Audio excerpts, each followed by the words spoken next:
Океј, во ова видео ќе збориме за еднодимензионалните подрачни структури што се на располагање во Java, односно се фокусираме на arrays и array list и нивните разлики. Array, исто како кај C и C++, се инициализира на следниот начин. Значи ставаме под простиот подрачен тип што сакаме да чуваме, може да биде int, може да биде double, може да биде char, но може не мора да биде просто подрачен тип, може да биде низ од стрингови, може да биде некоја наша имплементирана класа ако имаме имплементирана и така натаму. Ева да речеме дека работиме со цели броеви.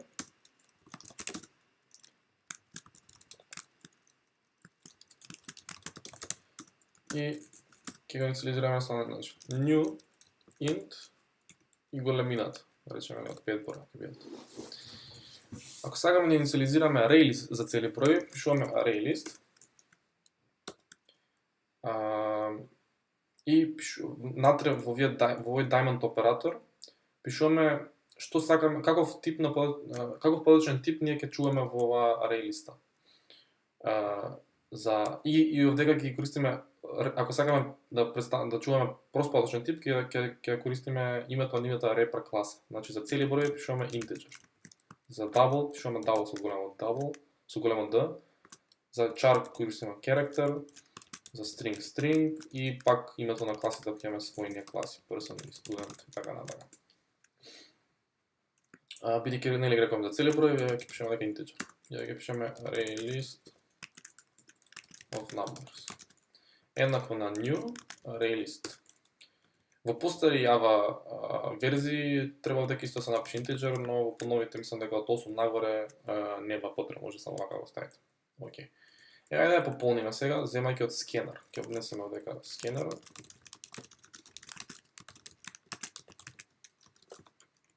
Ајде да пополниме. Ако пополнувавме само array или само array листот, можевме директно да пишеме нешто како array of numbers и еднакво на reader.nextInt. И можеме директно да читаме и да го запишуваме таму. Но бидејќи сакам и arrayот и array листот да ги пополнам со истиот податок што го читам во таа итерација од for циклусот, тогаш сакам прво еден темп да ставам int temp еднакво на и таму ќе го читам преку скенерот бројот и од темп ќе го запишеме array of numbers и еднакво на temp array list of numbers. Е сега дека array list of numbers и бидејќи ова класа ќе треба да искористиме односно објектот класата array list, може да искористиме дека методот add и пишуваме temp. Океј. На крај ќе ги спринтам. So println array list of numbers и доле array of numbers. Ајде што ќе се случи. Ајде почнеме со 4 броја. 1, 2, 3, 4. Значи, што се случува дека? Значи, прво ставаме 4. Скенерот, викаме, читай го наредниот цел број што е од инпутот, тоа е 4. И тоа ќе влезе во n. И после имаме for циклус што иде од 0 до се дека е помало од 4, што ќе биде 0, 1, 2, 3. И за секоја итерација имаме темп цел број, каде што скенерот го чита наредниот цел број. Значи, во првата итерација ќе прочита 1, и потоа array numbers и ќе биде 0, значи на првата позиција темп ќе биде 1, а array list.add ќе го додаде 1. Ово уствари го додава на крајот на array listот .add. Е сега, зошто кога кажавме print line array list of numbers ја добивме правилната репрезентација на внесените броеви, а овдека не ја добив. Тоа значи дека нешто при внесување беше погрешно? Не. Тоа е затоа што array list of numbers е Java класа која го има имплементиран методот toString и нели зборевме за принтање во претходните видеа дека кога повикуваме некој објект од некоја класа, се додека toString методот е имплементиран, тој се повикува и тоа е усвари имплементирано така што toString методот во кај array листот почнува од првиот број, односно првиот член и го принта и го се до последниот. Кај array тоа не постои, преди тоа се добива вакво нешто. За ако сакаме да го испринтаме, арейот може да направиме на неколку начини. Првото е кој што викаме пешки, може да направиме пак циклус, кај што имаме array of numbers, .length, тоа ќе ни ја даде колку е големината на арейот. И пешки може да го испринтаме процент %d, празно место, array of numbers, дај ми го и. И како ќе завршиме празно место, односно нова линија. 4, 1, 2, 3, 4. Array of numbers.length е колку? Тоа е 5. Затоа што ние го инициализиравме со 5. Ова не значи колку број имаме внесено, во Java кој ќе инициализираш array, например ако цели броеви, тоа што ти се инициализираат сите со 0. Нема нул таму, туку сите се 0. И ако не ги смениш вредноста, што ние овдека не му даваме нови членови, туку ја го менуваме вредноста на секој од неговите членови. Значи, на првиот член му менуваме вредноста со секоја итерација, па на вториот, на третиот, на четвртиот. И затоа дека имаме 0, бидејќи овдека ја мислев дека се помошно мислев дека ќе до 4, но бидејќи ние ленкно беше 5 и ќе отиде петиот член го исприта. Бидејќи него сменивме петиот член, тоа е 0. Значи на тоа треба да имате кога принтате array. Ја да пишеме 5, 1, 2, 3, 4, 5 и да го испринтам. Океј. Вториот начин кој што може да испринтате array е користејќи на arrays интерфејсот и имаме toString и како аргумент го даваме array of numbers. Ова е слично на Reaper класите за кои што зборевме, за простите почни типови како integer, double character и така натаму. Може така да го гледате, нема да му налагам како работи. Ова ако го ставиме како испринтано, бидејќи сега ова е како string репрезентација, би требало да се испринта. Видите, и убаво изгледа на среда. Ева ако пак направиме со 4 членови, ќе видите дека пак 0 тоа дека остави. Ако го коментираме ова, да нема никакви промени на вредностите на арейот при читање, ќе видите дека се ќе бидат нули.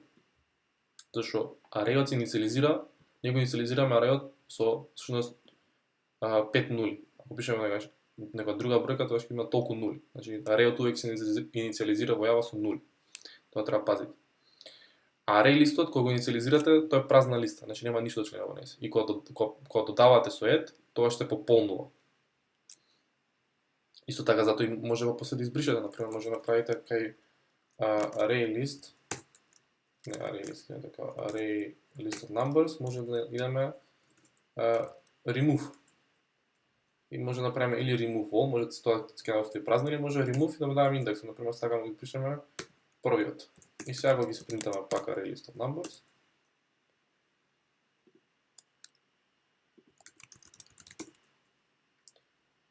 Ева на крај испринтаме што под првиот член го избришавме и останува 2, 3, 4. И може да видите одма предноста на array list, дека е по-компактно, подинамично и полесно за манипулација. Кога збориме за предноста при манипулација помеѓу array и array list, треба се напомене и collections точка и тука веќе може да видите колку ствари функционалности може да најдете при array listот. Значи може да направиме нешто како reverse или shuffle. Значи reverse, ако дајаме array list of numbers, тоа ствари ги го сменува редоследот на членовите. Ќе биде во овој случај 2, 3, 4, ќе биде 4, 3, 2. Овдека треба да го испринтаме.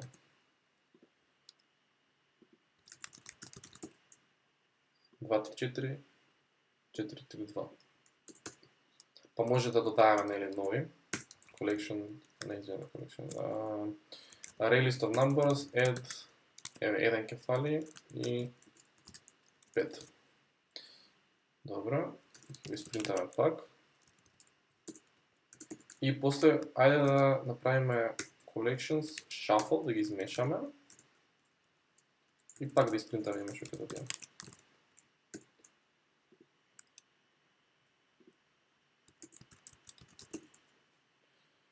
Значи 2, 3, 4 е тука, ова, да викаме reverse ги, па испринта ги пак.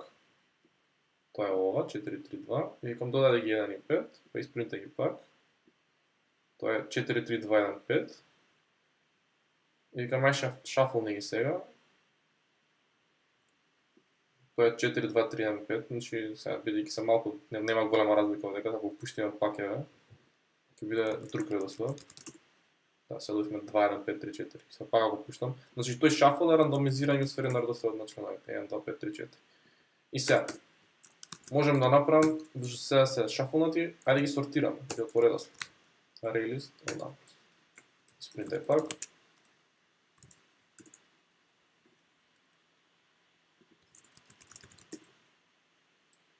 Може да видите дека е реверсот, значи дека е шафлот и сортира 5, 2, 3, 4, 5. Сакате по обратно редослед, па направите реверс. Collections, reverse, array list of numbers, so, array list of numbers. И ќе биде по-паѓачки редослед. И може да видите усвари колку имате слобода при манипулација со array листот. Има и други работи, има binary search може да правите, може да копирате, да најдете максимален член, минимален член на листата, да ги смениме сите со членови со нови и така натака и така натака. Значи array list е доста јака подачна структура, понудена од Java, така да ќе ви помогне многу ако ја совладате.